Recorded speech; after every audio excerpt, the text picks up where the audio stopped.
पश्चिम बंगाल में 5 जिलों की 44 सीटों पर चौथे चरण में आज वोटिंग हो रही है। करीब 1 घंटा हो गया है मतदान शुरू हुए। मतदाता बढ़ चढ़कर पोलिंग बूथ पर पहुंच रहे हैं, वोटिंग कर रहे हैं। और इस बीच प्रधानमंत्री मोदी ने हर बार की तरह इस बार के चरण में भी बड़ी संख्या में मतदाताओं से बाहर आकर अपने मताधिकार का इस्तेमाल करने के लिए अपील की है। प्रधानमंत्री ने ट्वीट किया है और कहा है कि बड़ी संख्या में मतदाता बाहर आएं और अपने मताधिकार का इस्तेमाल करें। चौथे चरण में बढ़ चढ़कर वोटिंग करें। खासतौर से उन्होंने कहा है कि युवा और महिलाएं बड़ी संख्या में वोटिंग के लिए अपने घरों से जरूर बाहर निकलें। ये देखिए प्रधानमंत्री का ट्वीट चौथे फेज के इलेक्शन को लेकर। उन्होंने कहा है कि बड़ी संख्या में बाहर आए मतदाता, खासतौर से उनका फोकस रहा है यूथ पर, युवाओं पर और महिलाओं पर, और वो अपील कर रहे हैं कि वोटिंग जरूर करें। तो चौथे चरण का मतदान जारी है। प्रधानमंत्री ने मतदान के लिए ट्वीट किया, युवाओं और महिलाओं से अपील की है, ज्यादा से ज्यादा संख्या में वोट करने की बात उन्होंने की है। 5 जिलों की 44 सीटों पर 1 घंटे का वक्त हो गया है जब वोटिंग हो रही है। इन 5 जिलों में हावड़ा है, हुगली है, दक्षिण 24 परगना है, इसके अलावा अलीपुरद्वार है और कूच बिहार है जहां पर वोटिंग हो रही है। इसमें उत्तर बंगाल और दक्षिण बंगाल के जिले शामिल हैं। दक्षिण बंगाल आमतौर पर टीएमसी के लिए, ममता दीदी के लिए मजबूत गढ़ माना जाता है, और वहीं उत्तर बंगाल में पिछले कुछ समय में बीजेपी का प्रदर्शन अच्छा रहा है। बीजेपी के नेता बाबुल सुप्रियो ने एक बार फिर जीत का भरोसा जताया है। सुनवाते हैं आपको क्या कहा उन्होंने। चैलेंज तो ममता दीदी और तृणमूल कांग्रेस को बंगाल से हटाना और पब्लिक मनी जहां पे रहती है उससे दूर करना, ये तो सबसे बड़ा चैलेंज है। और ममता दीदी के सारे जो भी काम हैं, जो भी करतूतें हैं, उनका राइट हैंड रहा है आरोप विश्वास। तो इस इलाके का उन्नयन और जो एक डेमोक्रेटिक एटमॉस्फेयर है, जो दहशत का माहौल है, उसे बदलना यही चैलेंज है। और बंगाल में आज चौथे दौर के मतदान के बीच प्रधानमंत्री मोदी जनसभा भी करने जा रहे हैं। प्रधानमंत्री मोदी की जनसभा अगले दौर में होने वाले चुनाव क्षेत्र में होगी। खास बात यह है कि इस बार बंगाल में टीएमसी और बीजेपी आमने सामने हैं। कांग्रेस और लेफ्ट पार्टियां इस रेस में कहीं नजर नहीं आ रही हैं। ममता बनर्जी के लिए चुनाव बहुत अहम हो गया है, लेकिन इस बार बंगाल की बाजी किसके हाथ लगेगी, ये देखने वाली बात होगी।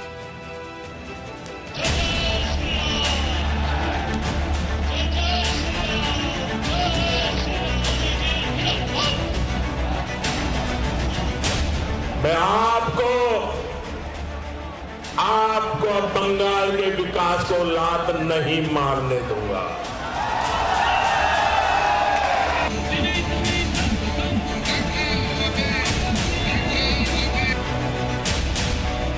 आपने उन्हें 10 साल का भ्रष्टाचार दिया।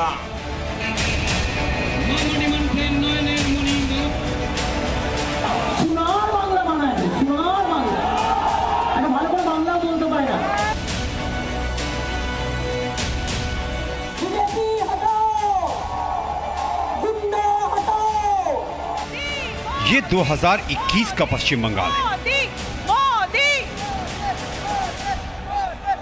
वो बंगाल जिसकी सियासी हवा 2016 के बंगाल विधानसभा चुनाव से बिल्कुल अलग है।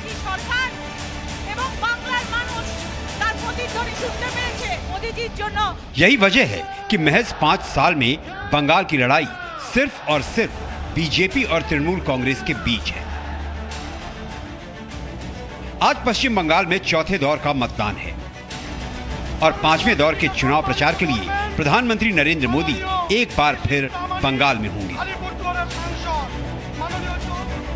प्रधानमंत्री नरेंद्र मोदी आज सिलीगुड़ी और कृष्णानगर में चुनावी जनसभा को संबोधित करेंगे। सिलीगुड़ी में प्रधानमंत्री नरेंद्र मोदी दोपहर 12 बजे जनता को संबोधित करेंगे और कृष्णानगर में पीएम मोदी की दोपहर 3:20 पर जनसभा होगी। कृष्णानगर और सिलीगुड़ी में 5वें चरण में वोटिंग होगी। पश्चिम बंगाल में बीजेपी ने मौजूदा सरकार के भ्रष्टाचार को बड़ा मुद्दा बनाया है और जनता को विकास के नाम पर लुभाने की कोशिश में है।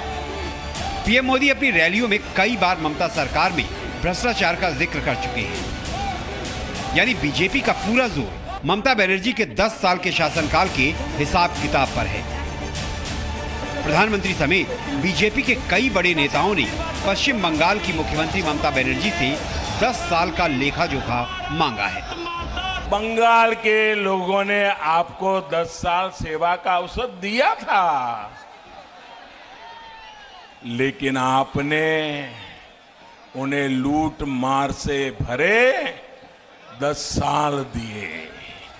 आपने उन्हें 10 साल का भ्रष्टाचार दिया। आपने उन्हें 10 साल का कुशासन दिया। ममता बनर्जी बीजेपी के हर सवाल के जवाब में बाहरी का मुद्दा उठा रही हैं। ममता बनर्जी दावा कर चुकी हैं कि इस चुनाव में तृणमूल कांग्रेस के आगे बीजेपी कहीं भी टिक नहीं पाएगी।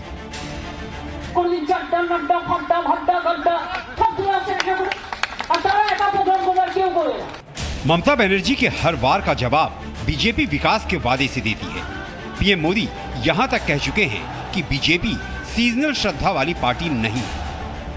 दीदी, हम सीजनल श्रद्धा वाले लोग नहीं हैं। हम अपनी आस्था, अपनी परंपरा पर हमेशा गर्व करने वाले लोग हैं। आज बंगाल में चौथे दौर का मतदान हो रहा है और सियासी आरोप प्रत्यारोप भी तेज होते जा रहे हैं। ममता बनर्जी ये भी आरोप लगा चुकी हैं कि मतदान वाले दिन पीएम मोदी की जनसभा चुनावी आचार संहिता का उल्लंघन है। सभी दलों की सियासी परीक्षा का रिजल्ट 2 मई को आने वाला है। इसी दिन बंगाल के भाग्य का फैसला होगा। बंगाल किसे चुनेगा, दीदी को या दादा को? 2 मई को बंगाल ही नहीं पूरे देश में ये संदेश जाएगा कि यहाँ के लोग परिवर्तन के साथ हैं या बंगाल में ममता बनर्जी का मां माटी और मानुष का नारा एक बार फिर सुपरहिट साबित होगा। ब्यूरो रिपोर्ट, जी मीडिया।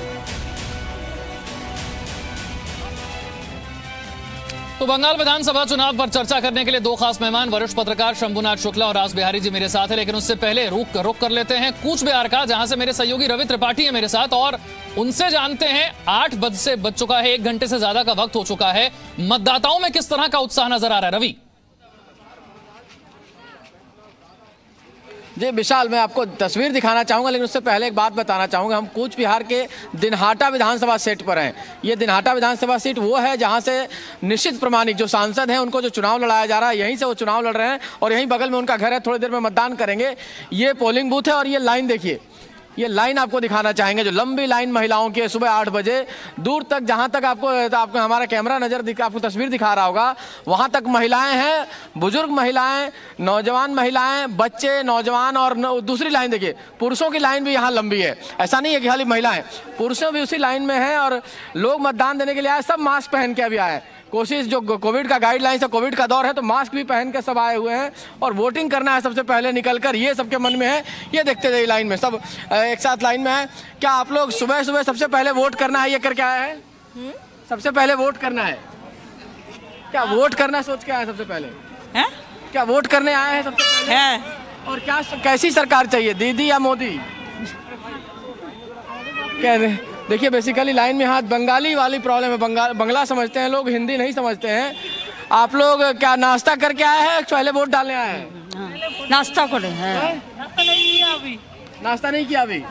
पहले मतदान फिर जलपान, फिर जलपान, पहले मतदान फिर जलपान। नाश्ता नहीं है, पहले वोट है। ये देखिए, तमाम महिलाएं अलग अलग क्लास की, देखिए थक गई हैं तो यहाँ बैठ गई है एक लेडी, और ये उधर सामने नौजवान भी है, तमाम नौजवान भी है। मैं कोशिश करूंगा आगे जाके नौजवानों से बात करें, क्योंकि महिलाओं के साथ साथ पुरुष भी है, नौजवान है। क्या आज पहली बार वोट डाल रहे हो आप? जी, फर्स्ट टाइम वोटर हो आप? अच्छा, सुबह सुबह सबसे पहले वोट डालने के लिए आपको उत्सुकता है? हाँ। अच्छा, कैसा सरकार चाहिए आपको, कैसी सरकार चाहते हैं? अच्छी हो, जो नौकरी दे, ऐसे। अच्छी सरकार, कैसी सरकार चाहिए आपको भाई? अच्छी सरकार। अच्छी सरकार। हाँ। आपको कैसी? वही अच्छी है। अच्छा, जो आएगा वही अच्छी है हमारा। जो आएगा वही अच्छा है। वही अच्छी है। जो आएगा वही अच्छी है। और महिलाएं पुरुष देखिए लाइन दिखाना चाहें, क्या कमाल की लाइन है और लोगों में उत्साह है मतदान को लेकर। ये आमतौर पे बंगाल में देखने को मिलता है कि सुबह सुबह लंबी लाइन लगाकर, और ये नहीं होता है कि लाइन में थकने वाले नहीं आप लोग। नहीं, थकने वाले तो नहीं है, लेकिन थोड़ा तो प्रॉब्लम हो ही रहा है। हाँ, सुबह हमने सोचा खाली रहेगा, लेकिन अभी तो लंबा लाइन है, क्या कर सकते हैं, फिर दोबारा आना पड़ेगा, फिर दोबारा अगर लाइन होगा फिर प्रॉब्लम तो इसी में, चलो कोई बात नहीं है। दिन में धूप भी बहुत तेज होती है। हाँ, इसीलिए सुबह इसीलिए तो आए हैं। अच्छा, महिलाएं कैसी सरकार चाहती हैं बंगाल में, चूंकि महिलाओं का भी अपना एक मत होता है और 49% आबादी है। जैसे भी पूछिए, हम तो आंसर नहीं देंगे। वो तो जब देंगे वोट तभी देंगे आंसर, वहीं पे वोट देने वाले बोलने वाले नहीं। चलिए, वो टोटली हम लोग का पर्सनल मैटर है। मतदान है, बिल्कुल। आपने हम तो आपसे पूछा कि सरकार कैसी होनी चाहिए आपको लगता है? सरकार तो मैं जिस उम्र की हूँ अभी, मुझे जो फैसिलिटी मिलेगी मुझे वैसी ही सरकार चाहिए। अच्छा। सबका अलग अलग दायरा है। जैसे जो 18 ईयर्स है उन लोग अपनी नौकरी के लिए सोच रहे, हम जैसे 35 to 40 है तो हम अपना सोचेंगे, सिक्योरिटी सोचेंगे, भविष्य में हमारा क्या हाल होगा उसके बारे में सोचेंगे, उस हिसाब से वोट देंगे। सब लोग अपना अपना सोचते। देखिए, बहुत क्लैरिटी के साथ है कि आपको बताना नहीं है क्योंकि गुप्त मतदान है, हम पूछेंगे भी नहीं। हमने पूछा कि भाई कैसी सरकार चाहिए, और भी लोग हैं, देखिए तमाम क्लास के लोग हैं। कुछ लोग मुंह छुपाते हैं कि उनके पास माइक मत चल जाए, माइक चले जाने के बाद डर होगा। क्या माइक देख के डर लग रहा है कि आप लोग मतदान करने आए? कैसी सरकार चाहिए आपको? कैसी सरकार चाहिए? नतून सरकार है। देखिए, बंगला समझते हैं तमाम लोग, नौजवान लड़कियां भी हैं जो वोट डालने आई हुई, शायद पहली बार वोट। आप पहली बार वोट डाल रही हैं? नहीं, सेकंड टाइम वोटर हैं। 2019 में पहले बार वोट डाला होगा आपने। हाँ। क्या सोचते हैं आप लोग, सरकार के लोग जब वोट डालने आते हैं तो कैसी सरकार होनी चाहिए आपके लिए? जो भी हो अच्छा होगा। अच्छा हो। महिलाओं में कमाल का है। देखिए, ये लाइन में दिखाना चाहूँगा, और ये यहाँ से लेकर लंबी लाइन पोलिंग बूथ तक लोग लगभग घंटों खड़े रहेंगे। आप यहाँ बताना चाहूँगा कि लगभग घंटों खड़े रहेंगे, लेकिन लोग भागते नहीं हैं। और ये वजह भी है क्योंकि धूप बहुत हो जाती है, थोड़ी देर बाद धूप तेज होगी, गर्मी बहुत होती है, तो लोग चाहते हैं कि लाइन लगकर सुबह सुबह अपना मतदान किया जाए। जलपान भले बाद में हो, लेकिन मतदान करना है, और मतदान अपनी सरकार चुनना है, गुप्त मतदान करना है, किसी को बताना भी नहीं है। लोग अपना पत्ता भी नहीं खोलना चाहते। देखिए, लाइन देखिए, कमाल की लाइन है, और अंदर भी ठीक है, लंबी लाइन है, और महिलाओं की संख्या बहुत बड़ी है, जैसा कि प्रधानमंत्री ने अपील भी की थी। रवि, मैं आपके पास लौटूंगा। अब रुक कर लेते हैं टॉलीगंज का, जहां पर चौथे चरण में जिन सीटों पर सबसे ज्यादा नजर है, जहां के प्रत्याशी सबसे ज्यादा चर्चा में हैं, उनमें से एक टॉलीगंज सीट है। बाबुल सुप्रियो बड़ा नाम है, कितना असर है उनका इस इलाके में, मतदाताओं में यहां कितना उत्साह है, विशाल पांडे से समझते हैं। विशाल, देखिए, बाबुल सुप्रियो केंद्रीय मंत्री हैं और यहाँ टॉलीगंज विधानसभा सीट से चुनाव लड़ रहे हैं, और बीजेपी ने इस बार अपने कई सांसदों को, कई बड़े चेहरों को मैदान में उतारा है चुनाव लड़ने के लिए, और इसके कई मायने भी निकाले जा रहे हैं। लोगों के मन में और लोगों के बीच में ये चर्चा हो रही है कि ये जो बड़े नाम यहाँ पर चुनाव लड़ने आए हैं, क्या यही बीजेपी के पश्चिम बंगाल में संभावित मुख्यमंत्री के चेहरा हो सकते हैं? इन सब चीज़ों की स्थिति को देखते हुए ही लोग यहाँ पर घरों से बाहर निकल रहे हैं। अब से थोड़ी देर में हम बाबुल सुप्रियो के पास भी पहुंचेंगे, जो इस वक्त अलग अलग बूथों का दौरा कर रहे हैं सुबह से ही, और वो ये देख रहे हैं क्योंकि टॉलीगंज ये शहरी इलाका आता है, और यहाँ पर टीएमसी और सीपीएम के जो कैंडिडेट है वो भी अच्छी स्थिति में है, इसलिए बाबुल सुप्रियो के लिए राह इतनी आसान भी यहाँ पर नहीं है, लेकिन लड़ाई है, और इस लड़ाई को देखते हुए ही बाबुल सुप्रियो पिछले कई दिनों से यहाँ पर कैंप किए हुए हैं। और ये आज जो चौथे चरण का मतदान है, ये ग्रामीण इलाकों के साथ साथ ज्यादातर शहरी सीटों पर चुनाव होना है, क्योंकि कोलकाता से बिल्कुल सटा हुआ है ये। कोलकाता के आसपास की सीटों का जो इलाका है, वहां पर माना जाता है कि ममता बनर्जी खासतौर पर कोलकाता जोन में जो 51 सीटें आती हैं उनमें उनका अच्छा प्रदर्शन रहता है हर चुनाव में। लेकिन इस बार के अगर हम कुछ आंकड़ों पर गौर करें विशाल, जो 2019 के लोकसभा चुनाव के आंकड़े हैं, हालांकि 2016 में जब चुनाव हुआ था, ममता बनर्जी को इन 44 सीटों में से 39 सीटें जीती थी, और मात्र एक सीट बीजेपी के पास थी, एक कांग्रेस के पास थी, और 3 सीटें लेफ्ट के पास थी। लेकिन 2019 के लोकसभा चुनाव में आज जहां चौथे चरण में चुनाव हो रहा है, उन 44 सीटों में से मात्र 25 सीटें टीएमसी जीती थी, 19 सीटें बीजेपी जीती थी, एक सीट से 18 सीटें बीजेपी की बढ़ गई थी अगर हम विधानसभा सीटों में इसे कन्वर्ट करके देखें। और वोट शेयर बीजेपी का 40.9% हो गया था, जबकि 2016 में बीजेपी का वोट शेयर 12% के आसपास। विशाल जरा एक बात बताइए, बाबुल सुप्रियो को, इतने बड़े नेता को, केंद्रीय मंत्री को अगर विधानसभा चुनाव में बीजेपी उतारती है है तो जाहिर सी बात है एक स्ट्रैटेजी होती है कि उनका प्रभाव होगा, और जिनसे उनका मुकाबला हो रहा है यानी कि अरूप विश्वास, उसके मुकाबले बाबुल सुप्रियो कहां ठहरते हैं, कितना प्रभाव उनका नजर आ रहा है, प्रचार के दौरान क्या देखने को मिला था? देखिए विशाल, दो चीजें बिल्कुल साफ हैं। और इस बार के चुनाव में जो प्रत्याशी हैं वो बहुत ज्यादा मैटर नहीं कर रहे हैं। बीजेपी के लिए प्रधानमंत्री नरेंद्र मोदी सबसे ज्यादा बड़ा मुद्दा है और टीएमसी के लिए ममता बनर्जी सबसे बड़ा मुद्दा है, और यहाँ पर पूरे बंगाल में चुनाव इसी के बीच में हो रहा है। हालांकि बीजेपी ने बड़े चेहरों को मैदान में उतारकर यहाँ पर वो यहाँ पर जरूर कोशिश कर रही है कि ये मैसेज दिया जाए कि हमारे मुख्यमंत्री के संभावित चेहरे हो सकते हैं। उसमें चाहे आप कई सांसद मैदान में उतरे हैं, चाहे वो स्वप्नदास गुप्ता हो, बाबुल सुप्रियो हो, निशित प्रमाणिक हो, जहाँ पे रवि त्रिपाठी जी हैं, उस इलाके में वो वहाँ से कूच बिहार से सांसद हैं। ऐसे तमाम बड़े चेहरे, लॉकेट चटर्जी हुगली की चुनसुरा सीट से मैदान में हैं। तो ऐसी स्थिति करके बीजेपी ये जरूर मैसेज देना चाहती है कि हमारे ये कुछ चेहरे जरूर है पश्चिम बंगाल में, क्योंकि टीएमसी बार बार बीजेपी से यही सवाल पूछती है कि बंगाल में आपका चेहरा कौन है, मुख्यमंत्री का फेस कौन होगा,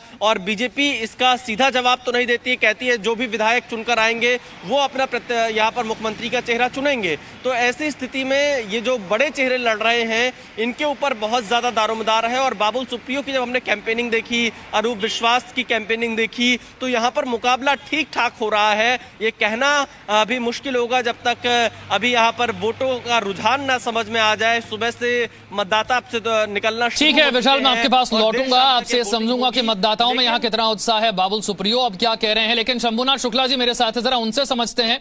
जो बात विशाल पांडे ने कही, क्या आपको लगता है उसमें सच्चाई है? चेहरा ना होना बंगाल में बीजेपी के लिए ये बड़ी ताकत है, क्योंकि फिर आप प्रधानमंत्री मोदी के चेहरे पर लड़ते हैं और टीएमसी भी ममता बनर्जी के चेहरे पर लड़ रही है। बंगाल का चुनाव बता रहा है, जाहिर है वो प्रधानमंत्री हैं, तो मुख्यमंत्री उन्हीं में से जो उनके लोग जीत के आएंगे उनमें से कोई निकालना पड़ेगा। क्योंकि बंगाल में इतने जोर शोर से पहली बार चुनाव, विधानसभा चुनाव बीजेपी लड़ रही है, तो निश्चित है उसके पास जो बंगाली चेहरा हो जो दिखाई पड़े, ऐसा कोई जाना पहचाना चेहरा नहीं है। कई लोग हैं, जैसे बाबुल सुप्रियो भी है और भी कई लोग हैं, लेकिन इनमें से कौन जो है वो कद का नेता हो, मुख्यमंत्री के कद का नेता हो, ये कहना मुश्किल है। लेकिन टीएमसी में क्लियर कट है कि वे टीएमसी अपने ममता बनर्जी का ही उनका चेहरा है। तो लेकिन शंभुनाथ जी, आपको लगता है एक स्ट्रैटेजी के तौर पर बीजेपी के लिए ये ज्यादा फायदेमंद होगा कि ये मुकाबला मोदी वर्सेस ममता ही देखा जाए? ये भाई देखिए, आज की तारीख में बीजेपी के पास सबसे ज्यादा वोट कैप्चरिंग कैपेसिटी किसके पास है? वो नरेंद्र मोदी जी के पास है। वो एक आह्वान करते हैं, लोग वोट दे जाते हैं, चाहे वो विधानसभा चुनाव हो चाहे लोकसभा चुनाव हो। तो जो सबसे ज्यादा जो लोगों को आकर्षित करते हैं वो नरेंद्र मोदी है। उधर टीएमसी के पास भी एक ही नेता है, ममता बनर्जी। ममता बनर्जी वोकल है, बहुत बोलती हैं, और वो लगातार लड़के, जो सीपीएम से लगातार लड़के वो वहां मुख्यमंत्री हुई, पिछले 2 टर्म से वो मुख्यमंत्री हैं। इसे उनको अपना वजूद बचाए रखना है, तो उन्होंने पूरी बंगाल में, उनके लिए देखिए बहुत सीमित क्षेत्र है कि बंगाल है, मैं बंगाल में लड़ना है, पूरे बंगाल में अपनी ताकत झोंक दी। लेकिन प्रधानमंत्री के साथ दिक्कत है कि उनको पूरा देश है, और जहां आज 5 जगह चुनाव, 5 विधानसभा चुनाव पे जो पिछले दिनों हुए, 6 तारीख को सब फाइनल हो गए, बाकी जगह तो सब जगह प्रधानमंत्री मोदी ही एक चेहरा रहे थे।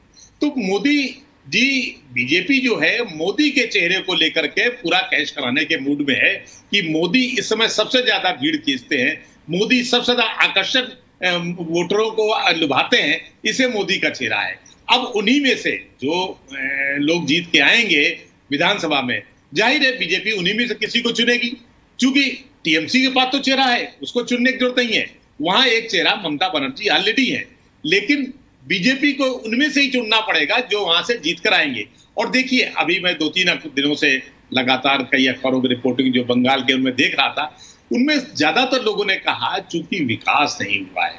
जैसे कल ही मैं एक अखबार में देख रहा था, अंग्रेजी अखबार में, कि एक ने कहा कि राम के सहारे हैं, यानी क्योंकि वो आदमी पहले जूट मिल में मजदूर था, उसके बाद उसको मजबूरी में आकर के एक नाई की दुकान खोलनी पड़ी।